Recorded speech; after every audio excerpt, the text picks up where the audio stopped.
I mean, about like, that. you want to go thought crime? Like, I'm sorry. If I see a black pilot, I'm going to be like, boy, I hope he's qualified.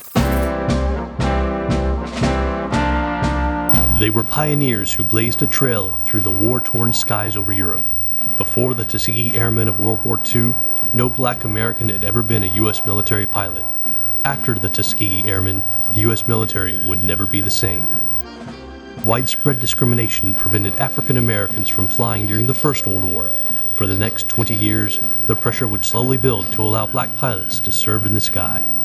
Finally, in 1941, the Army launched what it called an experiment, the segregated 99th Fighter Squadron.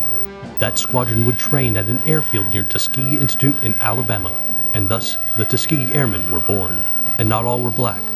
Some were white or Latino or Native American. One notable woman who helped the Tuskegee Airmen take off into history was the First Lady of the United States. Eleanor Roosevelt visited the squadron in 1941 and insisted a black pilot take her up, and that photographs would be taken.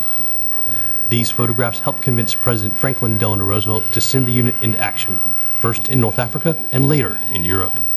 The 99th, along with other squadrons, would later form the 332nd Fighter Group in Europe, their planes boasting tails painted bright red.